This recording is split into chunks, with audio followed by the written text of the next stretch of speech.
35 வருடங்கள் தரத்திற்காக தேசிய விருது பொன்மணி பெட் கிரைண்டர் இன்னோவேட்டிவ் குவாலிட்டி. மாநிலங்களவையில் குடியரசுத் தலைவர் உரைக்கு நன்றி தெரிவிக்கும் தீர்மானத்தின் மீது பிரதமர் நரேந்திர மோடி பதிலுரை வழங்கி வருகிறார். அந்த காட்சிகளை பார்க்கலாம். Please take your seat. No, please take your seat. No, when the Prime Minister is on his legs, please take your seat. आदरणीय सभापति जी,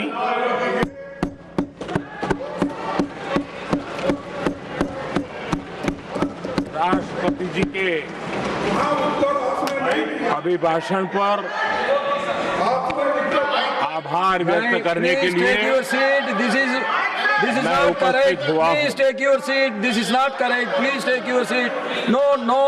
Please take your seat. आप बैठिए please. आप बैठिए please. Prime Minister is on his legs. Please आप बैठिए. Please आप बैठिए.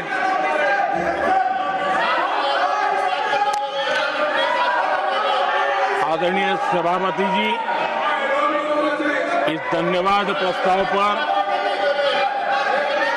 समर्थन के लिए इस सदन में अपनी भावनाओं को व्यक्त करना मैं अपना सौभाग्य मानता हूं।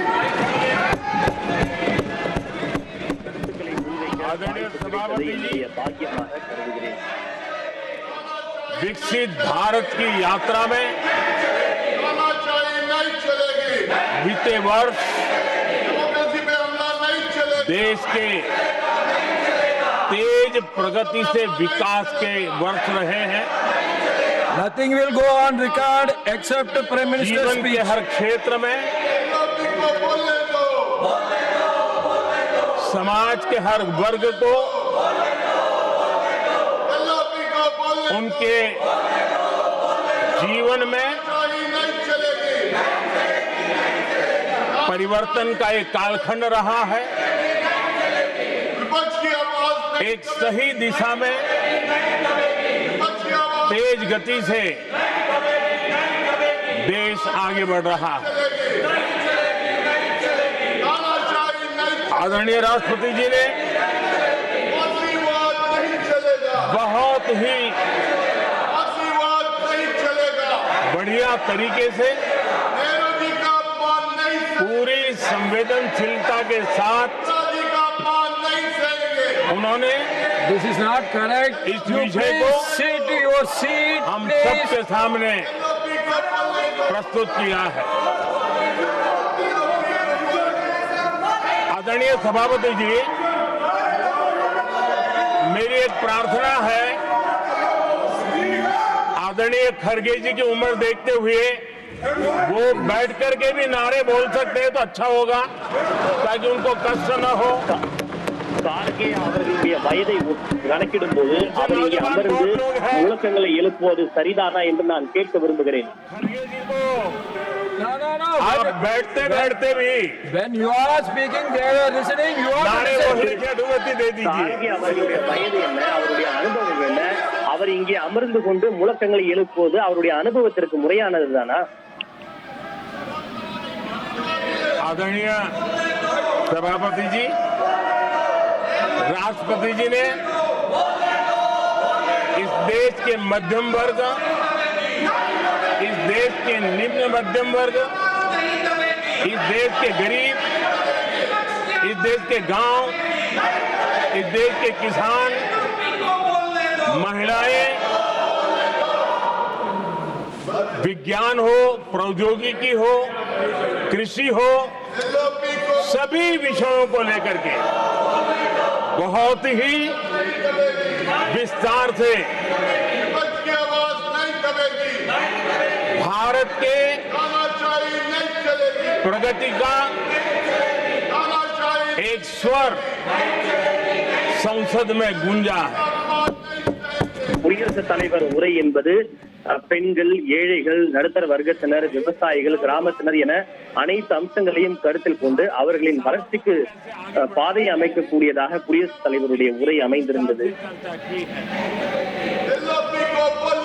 हर वर्ग के सामर्थ्य को उन्होंने शब्दांकित किया है और इतना ही नहीं, आदरणीय राष्ट्रपति जी ने भारत के उज्जवल भविष्य के प्रति एक विश्वास व्यक्त किया है। ये अपने आप में हम सबके लिए प्रेरक है। आदरणीय सभापति जी, 21वीं सदी का प्रथम क्वार्टर पूरा हो चुका है, लेकिन ये दूसरा क्वार्टर जैसे 21ஆம் நூற்றாண்டினுடைய கால் நூற்றாண்டு ஏற்கனவே நிறைவடைந்து விட்டது. எஞ்சி இருக்கக்கூடிய மற்ற காலாண்டு தற்போதுதான் துவங்கி இருக்கிறது. दूसरा क्वार्टर बहुत ही निर्णायक बना था. இந்த காலாண்டு பல்வேறு முக்கிய முடிவுகளை எடுப்பதற்கான காலகட்டம். विकसित भारत के निर्माण की दिशा में ये दूसरा क्वार्टर भी उतना ही सामर्थ्यवान होने वाला है. வளர்ச்சியடைந்த பாரதத்திற்கு அடித்தளம் அமைப்பதற்கான முக்கியமான காலகட்டம். और इसलिए आदरणीय सभापति जी, राष्ट्र का हर व्यक्ति ये महसूस कर रहा है कि एक अहम पड़ाव पर हम पहुंच चुके हैं. अब न हमें रुकना है, न हमें पीछे मुड़ करके देखना है. I will not go against what you are doing. आगे ही आगे देखना Please, my है. dear. I am not going to let गति you से चलना down. है. You please, my dear. और लक्ष्य को प्राप्त करके ही हमें सांस लेनी है. उस दिशा में हम आगे बढ़ रहे हैं. எனவே எங்களுடைய லட்சியங்களை அடைவதற்கான வழியில் நாங்கள் முன்னேறி சென்று கொண்டிருக்கிறோம்.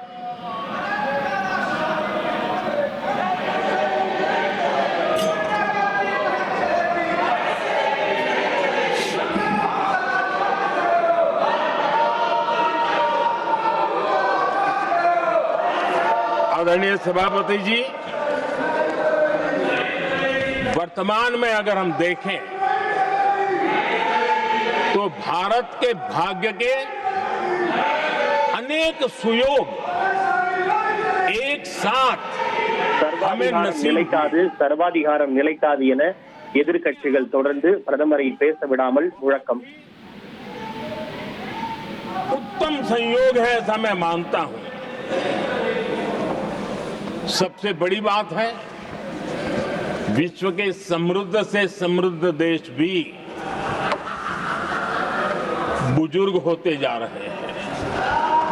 वहां की आबादी उम्र के उस पड़ाव पर पहुंची है हम जिन्हें बुजुर्ग के रूप में जानते हैं. हमारा देश ऐसा है जो विकास की नई ऊंचाइयां छू रहा है. उसी समय दिनों दिन हमारा देश युवा होता जा रहा है. युवा आबादी वाला देश है. ये अपने आप में एक बहुत अच्छा सुयोग है. आदरणीय सभापति जी, दूसरी तरफ मैं देख रहा हूं जिस प्रकार से विश्व का भारत के प्रति आकर्षण बढ़ा है, और उसमें भी இன்று உலக அளவில் இந்தியாவினுடைய திறமை அதிகரித்துள்ளது. महात्म्य समझ रहा है. இன்று ஒட்டுமொத்த உலகமே இந்தியாவின் திறமையை கண்டு திறனை கண்டு வியந்து கொண்டிருக்கிறது. बहुत ही महत्वपूर्ण टैलेंट पूल है. युवा टैलेंट पूल है. உலகிலேயே மிகப்பெரிய திறமைகளுடைய முக்கிய மையமாக திகழ்ந்து கொண்டிருக்கிறது. संकल्प भी है, सामर्थ्य भी है. நம்மிடம் உறுதியும் இருக்கிறது, திறமையும் இருக்கிறது. 35 வருடங்கள் தரத்திற்காக தேசிய விருது பொன்மணி வெட் கிரைண்டர் இன்னோவேட்டிவ் குவாலிட்டி.